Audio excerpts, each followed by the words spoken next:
أعوذ بالله من الشيطان الرجيم بسم الله الرحمن الرحيم الحمد لله رب العالمين الصلاة والسلام على أشرف الأنبياء والمرسلين وأهل بيته الطيبين الطاهرين المعصومين المظلومين ولعنة الله على أعدائهم أجمعين أما بعد فقد قال سبحانه وتعالى في كتابه المبين بسم الله الرحمن الرحيم قل لا أسألكم عليه أجرا إلا المودة في القربى صلى الله عليه وسلم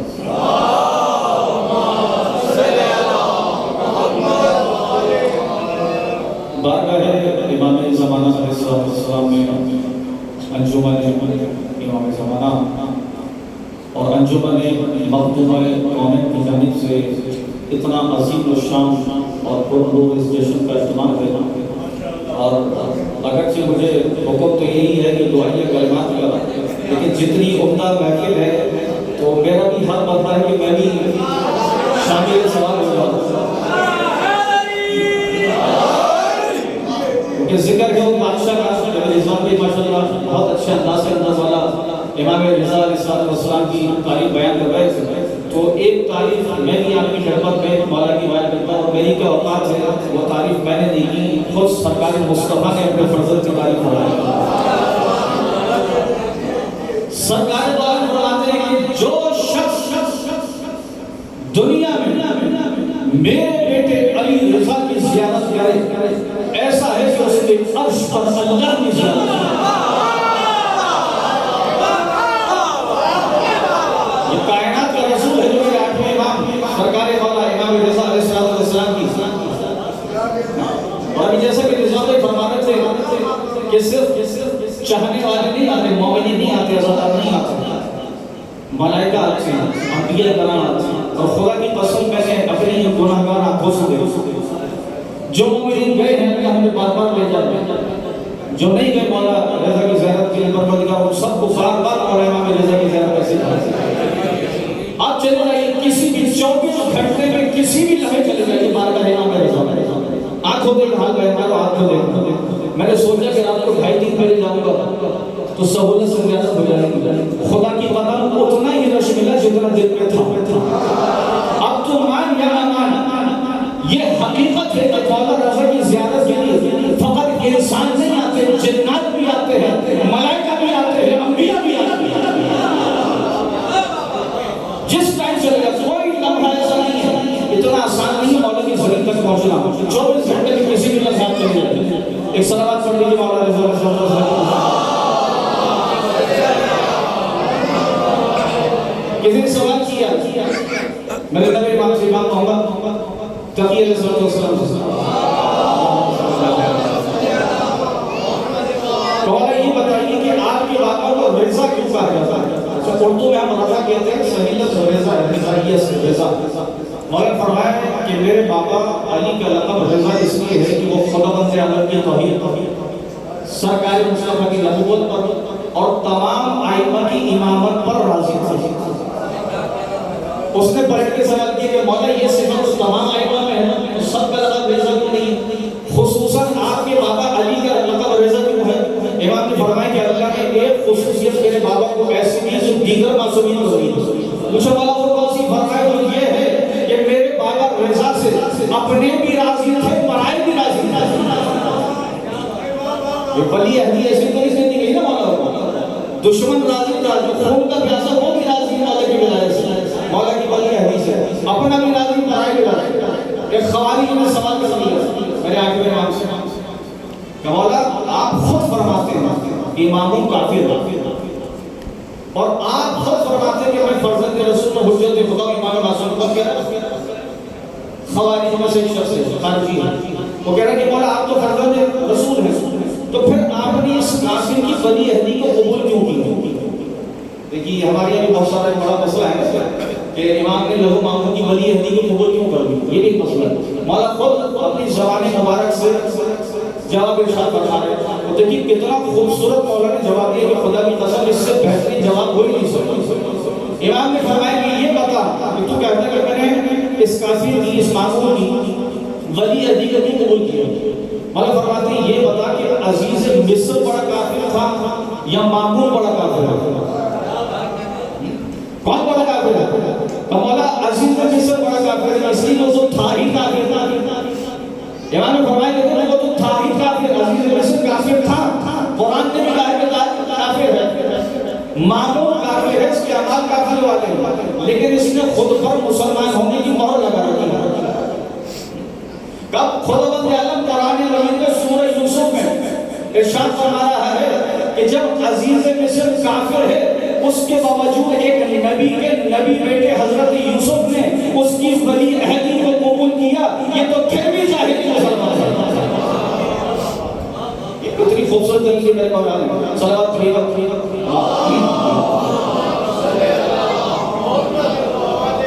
ابن علوان کہتے ہیں بہر العلماء کا اللہ مجلس نے اس واقعے کو لکھا، دو روایتیں ایک سنا رہا ہوں۔ ابن علوان کہتے ہیں کہ میں نے خواب میں سرکار دو عالم صلی اللہ علیہ وسلم کو دیکھا، کچھ اندر چہرے سے نور نکل رہا ہے سرکار مصطفیٰ کے، اور لوگ جو ہیں چوک در چوک بصرہ کے ایک مشہور بات کی طرح پڑھ رہا، اور سب صبر یہ لگا رہے ہیں کہ سرکار دورہ بصرہ تشریف لائے۔ مجھے بھی اشتیاق ہو کہ میں اللہ کے رسول کی زیارت کرتا، میں بھی اس وجود کے ساتھ گیا، میں نے دیکھا کہ وہ باغ کی جس سے میں جانتا تھا، میں نے دیکھا اس باغ میں سرکار مصطفیٰ تشریف فرما ہے، اور آپ کی جو خاص اصحاب ہے، سمجھ لیجیے جملے کے اندر کہ آپ کی جو خاص اصحاب ہے وہ سرکار مصطفیٰ کے ساتھ تشریف فرما ہے، اور سرکار دوارا اس باغ میں تشریف فرما، سرکار کے سامنے کھجور کا دشت رکھا ہے۔ کب میں گیا، میں نے جا کے سرکار مصطفیٰ کو سلام کیا، سرکار نے مجھے دیکھا اور دیکھنے کے بعد مسکرایا، فرمایا کہ ابن علوان کہ تم نے کیا خوب ہماری اولاد کا حق مودت ادا کیا، اور ہم آخرت میں تمہیں اجر عطا کرنا ہے۔ یہ جو اس وقت ہم یہاں بیٹھا ہے نا، یہ حق اجر رسالت عطا ہو رہا ہے، یہ حق تو نہیں کہوں گا، حکم اجر رسالت عطا ہو رہا ہے کہ تم نے بہترین حق ادا کیا، اور میں آخرت میں تمہیں اس کا اجر دوں۔ کب میں قریب بڑھا اور میں نے سرکار سے کہا کہ یا رسول اللہ کچھ کھجور تو عنایت فرمائے، تو سرکار مصطفیٰ نے اس طرح دشت میں ہاتھ ڈالا، مٹھی بھر کے کھجور اٹھائی، مجھے ابن علوان کہتے ہیں کہ میں نے گنی تو پوری 18 تھا، کہ ادھر میں نے کھجوریں گنی، ادھر میری ہاتھ ڈالی۔ چند دن کے بعد وہی ماحول ہوا کہ بصرہ کے اندر ایک شور بلند ہو گیا، لوگوں کی صدا بلند ہو گئی کہ امام علی رضا علیہ السلام بصرہ تشریف لائے۔ کب مجھے بھی اشتیاق ہو، میں نکلا، کہاں پر ہے؟ اسی باغ کے اندر۔ کبھی اس باغ میں پہنچا، خدا کی قسم وہی چہرہ، وہی نور، ویسے ہی لباس، وہی مقام، ویسے ہی بیٹھنے کا انداز، اور امام کے سامنے ویسے ہی کھجور کا دشت رکھا۔ کب میں نے سلام کیا، امام مسکرائے اور وہی جملہ ارشاد فرمایا کہ تم نے حق اجر رسالت ادا کیا ہے، ہم تمہیں آخرت میں اجر دیں گے۔ کب میں قریب پڑھا اور میں نے مولا سے کہا کہ مولا کچھ عطا کیجیے۔ مولا نے اسی انداز میں مٹھی بھر کے کھجوریں اٹھائی اور مجھے دی، میں نے گنی تو پوری 18 تھی، پوری 18 تھی۔ میں نے کہا مولا کچھ اور عنایت فرمائیے۔ مولا مسکرائے، فرمایا کہ اگر ہمارے جد سے زیادہ عطا کیا ہوتا تو ہم بھی عطا کرتے۔ صلوات پڑھیے گا محمد یہ گھبرائے نہیں کہ واقعہ اور سوال کو پریشان تو نہیں، صلوات پڑھیے گا بانی دیگا۔ تقریباً 200 سال پہلے بڑے صدر کے اندر پہلی مرتبہ بس ہے، یہ بس جو ہے ہمارے عزیزات نے خریدی، تو ہماری خواہش تو یہی ہوتی ہے کہ نیا گھر ہو، نئی گاڑی ہو، نئی دکان ہو تو سب سے پہلے ذکر محمد والے محمد ہو۔ اب گاڑی لی تو انہوں نے سوچا کہ کیوں نہ ایسا کروں کہ مومنین کو سب سے پہلے مولا امام رضا کی زیارت کروا دوں، اس کے بعد اس سے کاروبار کروں۔ اعلان کر دیا کہ قافلہ جائے گا، قافلہ کا سلسلہ فتح شروع ہو، فرسٹ ٹائم شروع ہوگا، یہ جو کاروان ہے نا ہمارے زیارتی کاروان کی فرسٹ ٹائم شروع ہوگا۔ اعلان ہو گیا کہ زیارتی کاروان جائے گا، بس حاضر ہے، لوگ آ جائیں، میرا شروع لوگوں نے پیسے ہمارا جمع کروا دیا۔ فرسٹ ٹائم قافلہ نکالا انہوں نے، اور مولا امام رضا علیہ السلام کی برکت سے زیارت کی زیارت ہو گئی، عبادت کی عبادت ہو گئی، اور بہترین رزق حلال مل گیا۔ اب اس مومن نے سوچا کہ بھئی اس سے بہترین رزق حلال نہیں کہ مولا کی زیارت بھی ہو جاتی، عبادت بھی، کاروبار بھی، لہذا بجائے اس کے اس کو کسی سڑک پہ ڈالوں، ہمیشہ کے لیے معین کر دیتا ہوں اس گاڑی کو کہ جب بھی جائے گی کاروبار لے کے مولا کی زیارت کی۔ ابھی کاروبار کا شروع ہو چکا. قافلے آتے جاتے ایک دن اس نے خواب میں دیکھا کہ 8ویں امام تشریف لائے اور فرمانے کے حضرات اب جب تم قافلہ لے کر آؤ تو ابراہیم کو اپنے ساتھ لے کر آؤ. لیکن اب یہ جو بات ہے نا یہ انشاءاللہ آپ کے دلوں کو چھو لے. یہ نہ سوچا کریں کہ میں کتنا گناہ گار ہوں کرے عمل کیسا نہ یہ سوچا کریں کہ جس کی بارگاہ میں جا رہے ہیں وہ کریم ہی بنے ہوئے جس کی بارگاہ میں جا رہے ہیں. مولانا کیا فرمایا کہ اب کے جب کارواں لے کر آؤ تو ابراہیم کو اپنے ساتھ لے کر آتے. چھوٹا سا بستا ہم تو شہری لائف کر رہے ہیں تو ہمیں نہیں پتا ہوتا ہمارے پڑوس سے میری میں کون ہے. گاؤں دیہاتوں کا ماحول ایسا نہیں, سب ایک دوسرے کو جانتے. جیسے ابراہیم کا نام سنا آنکھ کھل گئی, پہچانتے تھے ابراہیم کو. جانتے ابراہیم کون ہے؟ ابراہیم تھا جیب کترا, لوگوں کی جیبیں کاٹتا تھا. پریشان ہو گئے کہ یہ تو خواب خیال رکھتا ہے تو ہو نہیں سکتا. ایک گنہگار شخص کہ جو لوگوں کی جیب کاٹتا ہو, حرام کماتا ہو, اس کو مولا بلا رہے ہیں, ممکن نہیں. ٹال دیا, دوسرے دن سویا پھر خواب دیکھا اور پھر وہ دیکھا کہ 8ویں امام آئے اور فرما رہے کہ دیکھو اب جو کارواں لاؤ تو ابراہیم کو لے کر آئے. پھر اٹھے بیدار ہوئے, پھر سوچا کہ ممکن نہیں. جو بدنام زمانہ سب جانتے ہیں, چور اچر کا ہے, ڈاکو ہے, جیب کاٹتا لوگوں کے, لوٹتا لوگ نہیں. یہ خواب پایا. اگلے دن پھر خواب دیکھا, امام نے تعلیم فرمائی کہ ہم تم سے مسلسل کہہ رہے ہیں کہ ابراہیم کو لے کر آنا. اب اٹھ کے بیٹھ گئے کہ نہیں, اب یہ خواب خیال نہیں ہے, ایمان کی بشارت ہے کہ ابراہیم کو لانا. صبح ہوئی نکل گئے ابراہیم کی تلاشوں میں, جیب کا تلاش میں ٹھکانا تو ہے نہیں اس میں, کبھی ادھر کبھی ادھر, جہاں موقع ملا. اچھا ایسے لوگ جو ہوتے ہیں وہ مارکیٹوں میں, بازاروں میں جہاں رش ہوتا ہے وہاں زیادہ ہوتا ہے. نکل گئے مارکیٹ کے اندر ڈھونڈنے کے لیے, اس سے کچھ شام ہو گئے, آخر شام کو مل گئے. کہ ابراہیم جی کبھی کارواں لے کے جا رہے ہیں ہم مولا رضا کی زیارت کے لیے, پھر تمہیں چلنا ہے. ابراہیم نے کہا کہ میں چھوڑیے گنہگار انسان کو کہاں مولا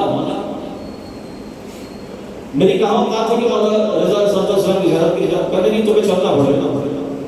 اب ابراہیم نے سوچا کہ لگتا ہے کہ ان کے پسندے پورے نہیں ہیں, اس لیے ہمارے پیچھے لگے. اور کہ بھیا پیسے سے نہیں ہمارے پاس, تو تم سے پیسے مانگے کس نے؟ ہم نے تو یہ کہا کہ چلو 8ویں امام کی زیارت کی پیسے کس نے مانگے. اب اس کے ذہن میں یہ خیال آیا کہ جب کوئی شخص کارواں لے کے جاتا ہے تو اس کو کچھ خدمت گزار بھی تو چاہیے. تو سامان اٹھانے والے, لوڈنگ کرنے والے, کھانا پکانے والے, کام کاج کرنے والے, ہو سکتا ہے اس چکر میں لے آ رہا ہوں. دیکھو یہ نہ ہمیں کھانا پکانا آتا ہے نہ ہمیں کام کاج کرنے کا. کس نے کہا تمہیں کام کرنا, نہ تمہیں پیسے دینے نہ تمہیں کوئی کام کرنا ہے. بس ہم نے اس لوگ سے اتنا کہا ہے کہ مولا رضا کی زیارت کی جائے. اب اس نے دل میں سوچا کہ جب فری فنڈ میں مولا کی زیارت ہو رہی ہے, نہ کام کرنا پڑ رہا ہے نہ پیسے دینے پڑ رہے, تو پھر یہ تو ہماری حماقت ہے, بے وقوفی کہ ہم منع کرتے ہیں کہ ٹھیک ہے چلیں گے. اب جو تعلیم میت تھی کارواں کرانا ہوگا.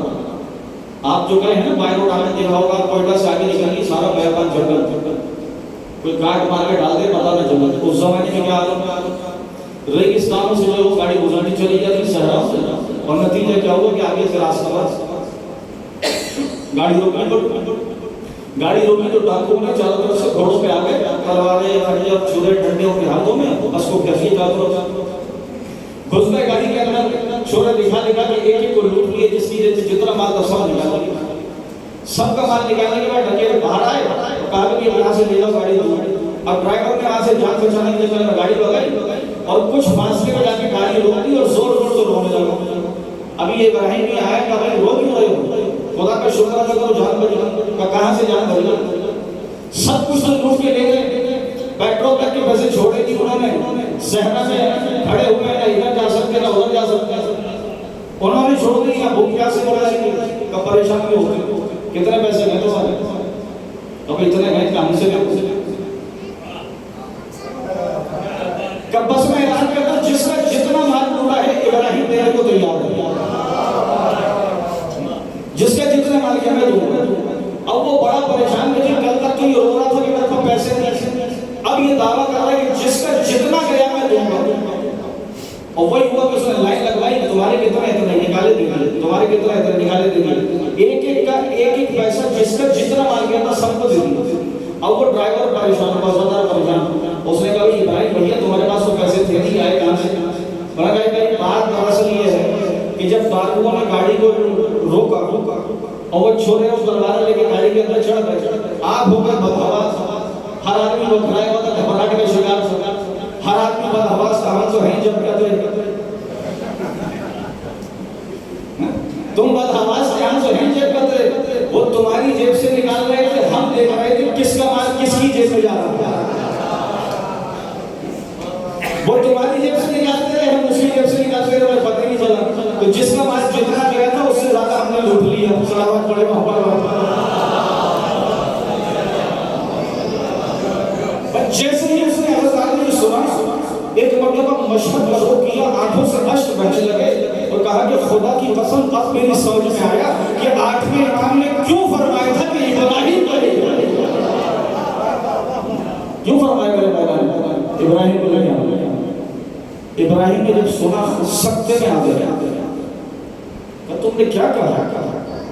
مولا نے تم سے کہا مولا نے مجھے بشارت دی، ایک دن 3 راتوں مجھے مسلسل مولا نے بشارت دی کہ ابراہیم کو اپنے ساتھ لے کر آنا۔ خدا کی قسم مشہد کا رخ کیا، آنکھوں سے اشک بہ رہے تھے، آنسو بہ رہے تھے کہ مولا بس آپ کی قسم کہ آج کے بعد یہ گناہ نہیں گیا۔ مولا نے رضا کی زیادت اور جانی قبل کے دوست جب مولا سے اس نے توبہ کیا اپنے گناہوں کی معافی مانگی۔ جب کاروان واپس آ رہا تھا لوگوں نے کہا ابراہیم چلو، کہا تم آئے تھے میں آیا نہیں تھا، بلایا گیا تھا، اب نہیں جاؤں گا۔ ابراہیم یہی رہے گا، یہی پڑے گا، یہی قبر ہوگا۔ تو کبھی یہ نہ سوچے کہ میں کتنا گناہگار ہوں، مولا کی عظمت کو دیکھی کہ کریم ابن کریم ہے، کب کس کو کتنا نواز دیں، کہاں نواز دیں، کچھ پر صلوات پڑھی گا محمد والے بارگاہ خداوندی میں دعا کروں گا کہ پروردگار بحق محمد وانت محمود و بحق علی وانت العذا و بحق فاطمہ وانت فاتح السماوات والارض و بحق الحسن وانت المحسن و بحق الحسین وانت القدیم والحسان بارگاہ تجھے واسطہ 5 امام جعدہ معصومین بالخصوص مولا امام رضا علیہ السلام کا انجمن امام زمانہ اور انجمن مخدوم کونین کی جانب سے پروردگار جو یہ عظیم و شان جشن کا اہتمام ہو پروردگار اس کو اپنی بارگاہ میں قبول فرما۔ اور اللہ جتنے مومنین نے نذرانے عقیدت پیش کیا، حکم موعظہ ادا کیا، اجر رسالت ادا کیا، پروردگار ان تمام مومنین کو اجر عظیم عطا فرما۔ پروردگار تجھے واسطہ محمد والے محمد کا جو مومنین بے گناہ اسیر ہیں، بحق بیمار کربلا، بحق اسیران کربلا، انہیں جلد جلد رہائی کی خبر نصیب فرما۔ اور اللہ تجھے واسطہ محمد والے محمد کا جو مومنین مریض ہیں بالخصوص حاضرین میں سے، ان کے اہل خانہ میں سے، انہیں شفا کاملہ و عاجلہ عطا فرما۔ اور اللہ تجھے واسطہ محمد والے محمد کا ہمارے ملک پاکستان کو استحکام عطا فرما۔ اور اللہ جو لوگ ہمارے ملک کے حالات کو خراب کرنا چاہتے ہیں، یہاں کے ماحول کو خراب کرنا چاہتے ہیں یا فساد مچانا چاہتے ہیں، اور اللہ اگر یہ قابل ہدایت ہے تو انہیں ہدایت فرما، اگر قابل ہدایت نہیں ہے تو انہیں نیز و نابود فرما۔ پروردگار پرچم اسلام کا بول بالا فرما۔ اور اللہ تجھے واسطہ محمد والے محمد کا ہمیں کوئی غم نہ دے سوائے غم حسین کی۔ ہم جیئیں تو محمد والے محمد کے لیے، ہمیں موت آئے تو محمد والے محمد کے لیے۔ ہمارے زمانے کے امام کو ہم سے راضی و خوشنود فرما۔ امام زمانہ علیہ السلام کے ضرور سے باجید فرما۔ ہم سب کو تمام مومنین کو ان کے آوان و انسان میں شامل فرما۔ ربنا تقبل منا انك انت السميع العليم برحمتك يا ارحم الراحمين۔